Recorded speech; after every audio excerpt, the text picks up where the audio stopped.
This is Rafique Louison, and you are tuned in to Nothing But That Sports Talk. Get you in the game. Okay, now this is part 2 of this episode, Nothing But That Sports Talk, since the last one nearly ended with a glorified Michael Jordan LeBron debate. I mean, but this is what we have about Nothing But That Sports Talk, the heated sports conversations. We get paid, or at least we're working our way towards getting paid, or at least we do it for a living. Or if we're not getting paid to talk sports in general, getting paid somewhere else while still doing this. This is why we do it. We love the Jordan versus LeBron debates, especially at this point in LeBron's career. And that narrative will change somewhat depending on how far he goes in the NBA playoffs as the Lakers trail 2-0 against the Denver Nuggets. Okay, now let's get to another topic. Obviously we had a lot of coaches fired in recent days. We had Mike Budenholzer fired. We had Doc Rivers fired, who's been literally a flat choke job. So I want to get your thoughts on the coaching firings of the Sixers and the Bucks. Starting with you, Ryan, and the Sixers. Man, that one was, man. Doc always get a tough end of the stick, don't he? Tough, man, Doc. Oh Lord. I think that's more about they needed fingers to point to. They've had a lot of interesting letdowns in the postseason and in the process per se over the last few years. It's sad that Doc had to go that way, but eventually, they're going to find a way to point the finger at somebody. But it seemed like a conversation, something just went the wrong way. But that's the scary thing about the NBA now, is that in general, you don't have a long opportunity of time to win. You probably get about 3 to 5 years, and if it's not working out, they're going to fire you. It's. I don't think it should have been so many, but this is the nature of what it goes in. And man, thank God Doc Rivers got 2008 finals, because he's had a lot of interesting letdowns. And I think that's the other thing too. I think the Sixers probably looking at some of the organization, looking at some of the history with some of his big games and letdowns, and probably was like, let's part ways now before anything. But my question always is like, who are you getting now? I don't know. We don't know. What's your take, Patrick? You know what? I'm kind of surprised with both of these firings, especially the Milwaukee one, because Milwaukee hadn't won a championship in like almost 50 years. Mm-hmm. Before they won in 2021. Yeah, and they finally win one. They finally will win one with a team that was not a super team. And then they make this change, which tells me really that they're going to wind up breaking up that team. I mean, if they got rid of the coach like that, that means they're going to break this team up, and you're going to have a completely different team. That's what that tells me. I think they're going to break that team up completely. You know what else too that I have to remember too? Believe it or not, that tells you how much whatever the Bucks organization is really valuing Mike Budenholzer. Because here goes the biggest thing: if the Bucks would have lost the finals that year, they were going to fire him. The Bucks actually won the finals that year, and that gave him like that little extra grace time, because they had some disappointments in certain rounds, and I guess they're trying to accredit all of that to Mike Budenholzer, because just like you said, it's very alarming to just win the finals almost 2 years ago, and to still be a good team over the next few years, a top team in the East, to just not win and then fire your coach so suddenly. It makes it seem like they're crediting the finals win more to Giannis Antetokounmpo than it is to the coaching staff and everything else. Because if they valued it a little bit, they'd have kept him around. You know what I'm saying? And that one is alarming. And look, different cultures and different everything. Eric Spoelstra been on the Heat as a coach for a long period of time. When the last time the Heat won the finals? But it's just right. But so it's been almost a decade. But Pat Riley ain't unsure about who his coach going to be. It's going to be Eric Spoelstra, whether they win in this round or not. You know what I mean? And to keep some kind of consistency there. You know what I mean? And I'm just concerned about it. different microcosm too, and go back to the coaches. Mike Tomlin on the Pittsburgh Steelers in the NFL. Another reason why the Steelers have so much of a consistency over the last few years is because they keep a consistent guy at the helm. And I don't know what's going on over there. That basically, the management basically is telling Giannis, we think you won the finals. Mike Budenholzer really wasn't doing too much. He got lucky to keep the job. We kept him around a little longer. We want to make you happy. So whatever you want, that's what we go do the next year. And I'm not saying Giannis had him fired.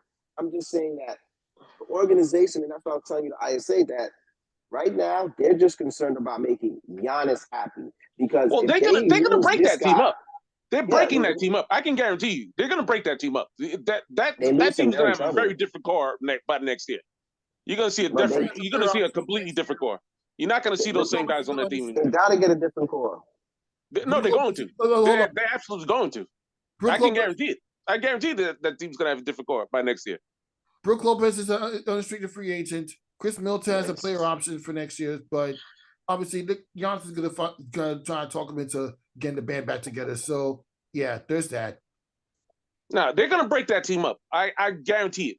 I guarantee that's gonna be by next year. That team's gonna have a very different look. It's gonna be Giannis and like four new different guys. It's not gonna be the same 5 starters. No way. Guarantee it's gonna be four different guys.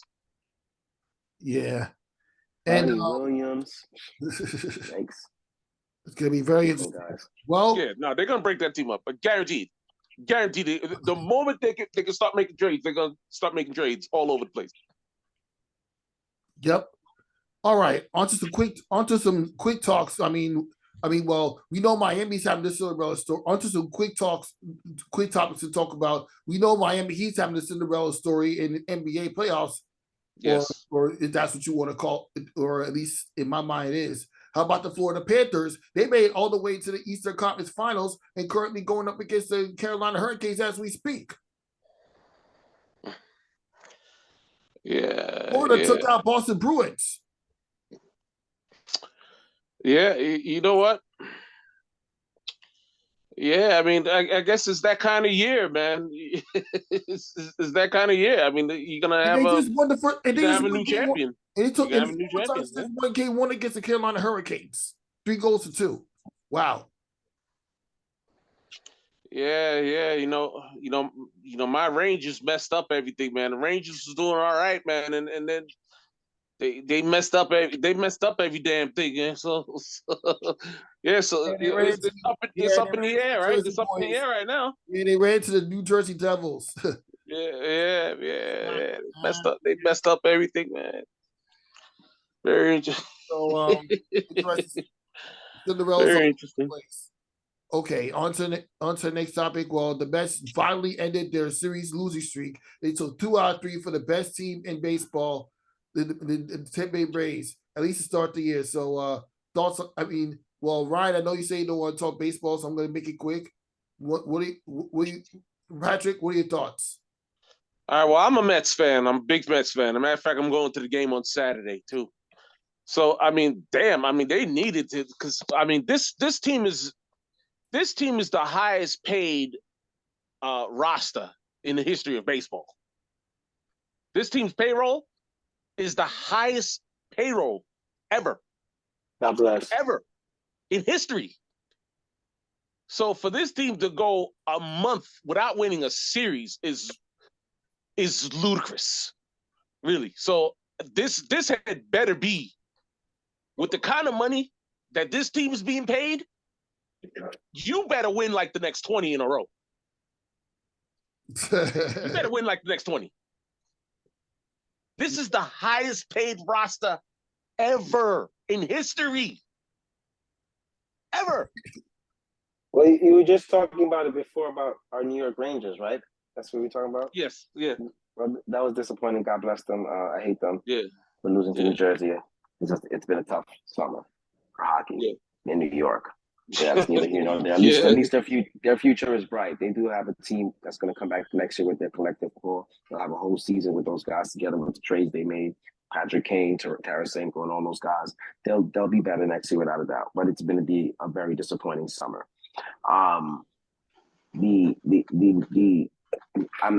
I don't even want to talk baseball because I have outlawed myself to talk about baseball for these whole 162 games because I'm a Yankee fan. You know, I don't mess with the other side, but I'm gonna call it a spade a spade. The New York Yankees and the New York Mets have not lived up to the expectations to what the fan base, the money, Yankees and everything has been over the last 10 years. So I don't want it. I don't care about none of the 162 games in the season.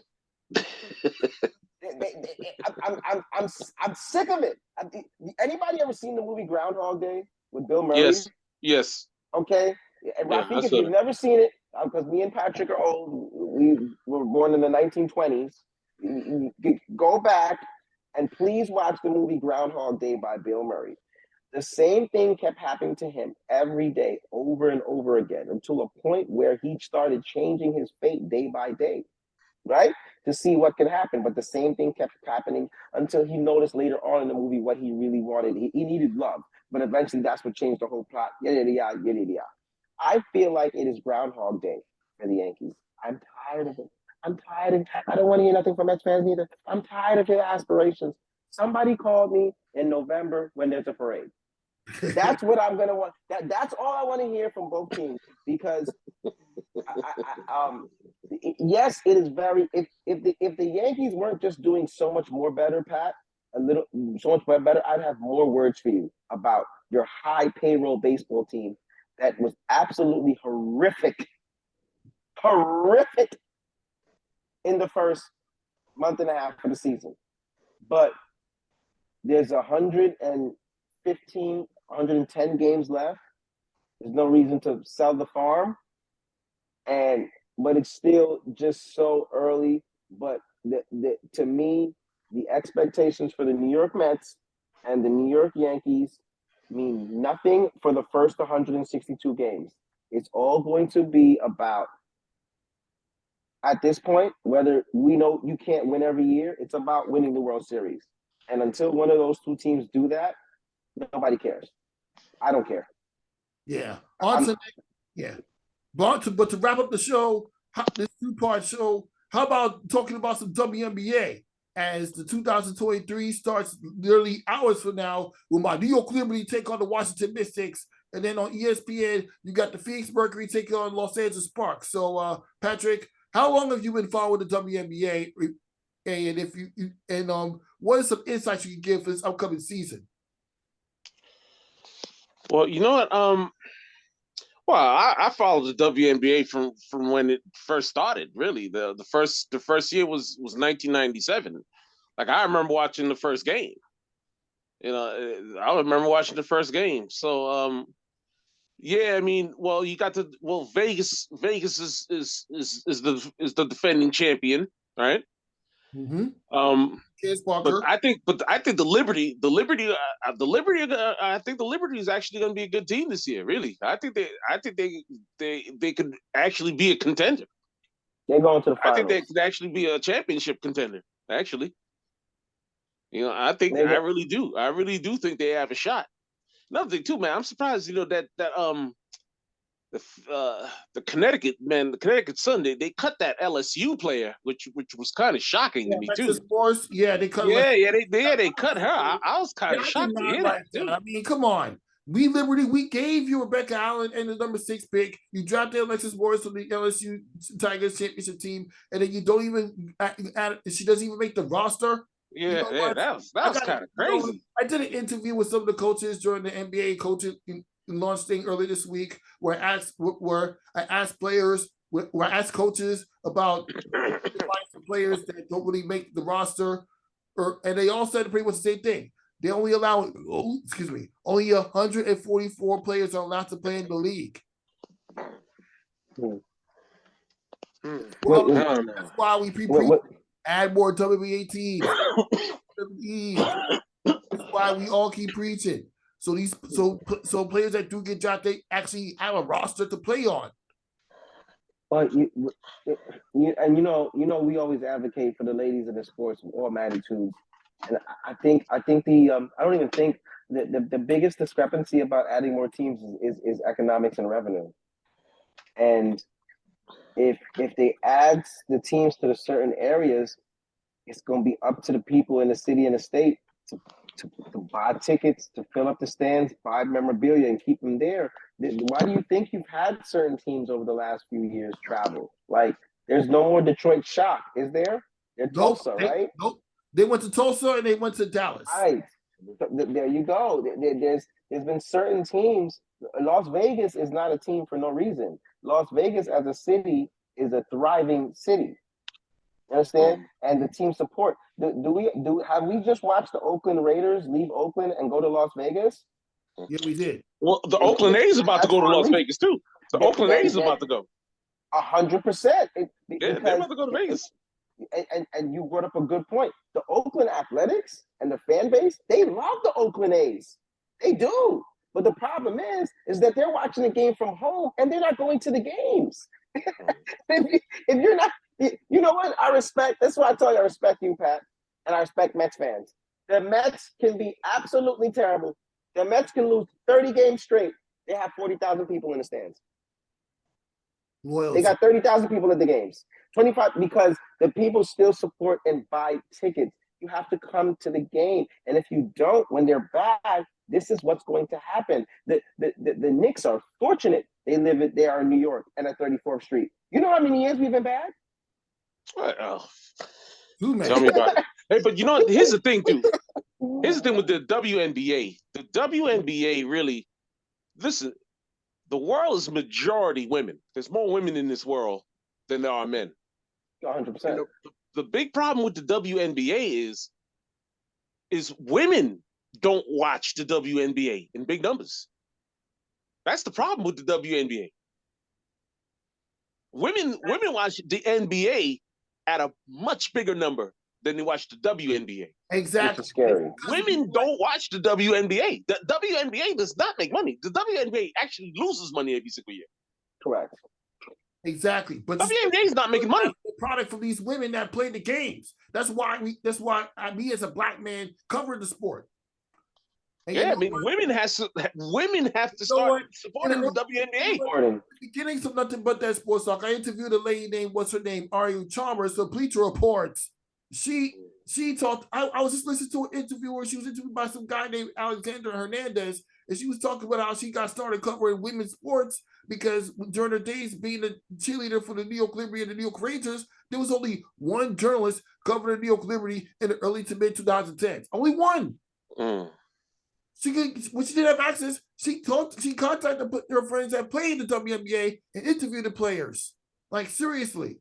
And that's how everything got started. She started writing for the Next, working for Howard Megdal. She got picked up by Bleacher Report and found it highlight her. And ever since then, the whole mindset and focus to the way we think about women in sports changed a lot. No, 100%. She was smart to take advantage of that opportunity. That was very prudent. Exactly. Exactly. And oh yeah, along with Ari, I also interviewed a young lady from Girls Talk Sports TV named Christina Williams. They ain't changed the way we think about women's basketball right now. 100%. I know this, like you said, listen, Liberty. You watched the Unfinished Biz documentary earlier this week. They showed the stats, all the numbers of fans that attend the games that were dipping down a lot. Well, I tell you this much, Feek and Pat, excluding the New York Red Bulls, who won a championship in the soccer realms for the city of New York. I see NYC, but go ahead. I'm sorry, NYC. Pardon me. So I'm so sorry to get the wrong reference for them. But the New York Liberty is the best New York chance we have. This close permanent to somebody winning. I'm sorry, New York Jets fans, because yeah, but you can't tell them the Jets won. You didn't know that? Hold on. The Jets won the Super Bowl. We don't need to play the season. We do not need to play the season. Is over, guys, and that's a whole different topic. The Jets have won the Super Bowl. It is over. It is 1969. Joe Namath is wearing the fur coat and drunk at the interview with the girl. Okay, because it's all over. But the New York Liberty is, to me, the best strong possibility to win the championship for New York. If they lose, the only team I should expect them to lose to is the Las Vegas Aces. They, with this talent, barring no major catastrophic injury, they are going to be so tough to beat in the Eastern Conference. Exactly. But we're just going to take it one game at a time. And I just know what's on that team. I've never felt this way about this team for a long time. And I know who's there now. And that's going to change the whole dynamic of everything. So we'll see what happens because they're the best one there. And then after they win, then the New York Jets, once again, have won the Super Bowl. After they picked up Aaron Rodgers. Correct. Stick with the WNBA season. We can't, I mean, it's true what the coach from the Dallas Wings says, and I interviewed her about this super team narrative. There are actually 12 super teams, if you believe it or not. Because even though we had the two top tier teams in the Aces and the New York Liberty, we still got the Washington Mystics to deal with. They picked up Chrissy Tellen. True. Remember when Chrissy Tellen to Liberty at the Garden? Do you remember that in 2017? Oh my goodness. I'm leaving right there. They still got the Phoenix Mercury. We know the Liberty are 0-2 against the Phoenix Mercury in postseason history ever since they changed up the postseason format in 2016. Brianna Stewart. They still got the Seattle Storm. They still got Jewel Lloyd with a bunch of kids off the streets. Jonell Jones. There's also the Atlanta Dream, led by Ryan Howard. They got a promising future. They got Ryan Howard, Ari McDonald, Sabrina. They picked up so many different pieces. And yes, I'm rooting for the New York Liberty to win, but let's be realistic. We got those teams. You got Leah Boston. What about Vegas, man? Vegas is the defending champion. So what about I said Vegas already? I said Vegas. That's the only team I expect to beat them. Those are the only teams I expect the New York Liberty to lose to. But we can't sleep on the Phoenix Mercury and the Mystics. We had some bad history with those franchises as well. There's also the Atlanta Dream. Ryan Howard's gonna turn that franchise around. They're not gonna be relevant, but Ryan Howard's gonna make the Dream compete for a playoff spot. Here goes the big thing too, though, Feek. If the New York Liberty were able to win some games last year in the postseason and make a decent of a run with just Sabrina, Laney, and some other role players, what the heck are they going to do with Brianna Stewart, who's one of the best players in the stratosphere? They're going to the WNBA Finals. Tell me all the girls, you're better with it than me. Please tell me all the acquisitions the Liberty picked up this year. Kyla Thornton, Brianna Stewart, Darko Jones, Nara Sabali, girl for Oregon, Vandersloot, Courtney Vandersloot. I was getting ready to come on, you can't beat that roster. You can't. Unless they go to Jerusalem for religious regions. Bro, or barring a crazy injury, they go into the finals. Without question. Is there any chance that they could somehow, some way get our good buddy our friend Angel? Oh my goodness. Miss Reeves? We didn't have a draft pick up there to even get someone close to her, right?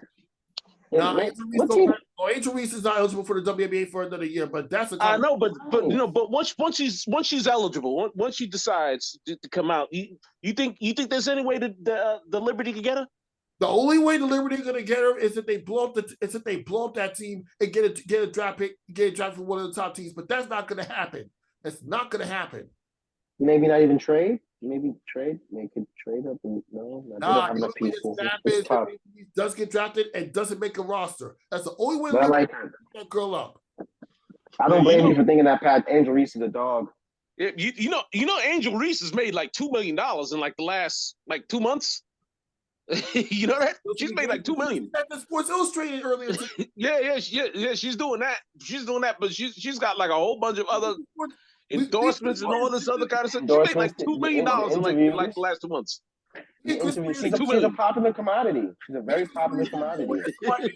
Just talking about her smoking hot cover. I mean, Angel Reese looked way too old to be 21 years old in that cover shoot that she did for Sports Illustrated. Beautiful young lady.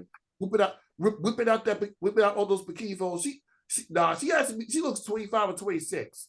She looks a lot older than she actually is right now. I'm sorry. You think so? I don't. You don't Yeah, see we kind of got our own Angel Reese and Dee Dee Richards. Yeah, So, Dee Richards got waived. I'm sorry. Did they cut Dee Dee? Yeah, They cut Dee Dee? unfortunately, Dee Dee Richards got waived. I'm sorry. Damn, Dee Dee. What did they pick the Dee? What did Dee Dee? Who done pick the Dee Dee up? Oh no, Dee Dee. They waived her. They just announced in the roster earlier today. Wait, Dee Dee. Oh well, next. Damn, Dee Dee. God, Dee Dee. Yeah, unfortunately. Oh yeah, we can't ignore the Dallas Wings. Enrique Huawei, you paired her up with you pair her up on Natasha Howard. They're gonna fight for a playoff spot. So, and also this just goes to say this is gonna be an exciting WNBA season. Oh, I just got news right now, guys. Too. The Knicks have traded Patrick from the Crash Brothers in St. John's to the G League Knicks for 4 Minnesota States and the third baseman from the goddamn Mets. That's one interesting trade, I got to tell you. And listen, just make sure you sign a contract and get all the money. I don't care when you drop on the court the first play. Drop on the court the first play and get your money. But all right, good enough. It's gonna be very interesting. This is gonna be a very interesting WNBA season. I look forward to it. There'll be a lot of teams are gonna be gunning to try to make sure they take hold their own against the New York Liberty, including the Connecticut Sun. We can't ignore that. Even though Jonquil Jones is not there anymore, we gave them Rebecca Allen a trade. They still got DeWanna Barter, Brianna Jones. They still got Alyssa Thomas. So, Connecticut's not good. They're going to be competing. They're not relevant anymore, but we can't sleep on them. Not at all. All right. It'll be interesting to see how it plays out. But no, hopefully the Liberty could do well, man. Damn, I want to see some kind of basketball team in New York win a damn championship. Yes. I mean, damn. Oh my goodness. It's been so long. Yeah, I know, man. Can somebody win? Somebody? I mean, when you're not counting the Knicks gaming team, when you're not counting the Knicks for the NBA 2K League, it's been a while since the Knicks since New York had a basketball championship. But we need some kind of championship, basketball wise. Please, somebody. Anybody. But I know that New York Liberty can get it done. I hope they do, man. I hope they do. They got a good team, so hopefully they can get it done, man. Hopefully they can get it done. Yeah. Hopefully. Yeah. And now I'm on this episode, Nothing But That Sports Talk. Thank you guys for stopping by. Thank you, Patrick, for making this literally the best 2-part episode we've ever had. Brothers. Well, it won't be the only time. And trust me, we'll get you on the show more times. We'll talk some more sports. Definitely. You missed the Saturday mornings. We used to get up early Saturday mornings, and Pat used to come to the house, and we used to argue from the car ride straight to the IHOP. We used to argue at the IHOP, leave the IHOP, argue in the car to ISA. We might stop at ISA. In the middle of ISA, we start arguing again. Boy, it was some good days, I tell you. Yeah, and it's the same argument, too, by the way. It's not even a different argument. It's the same exact argument over and over again. It's all the balls out there. Get your head in the game.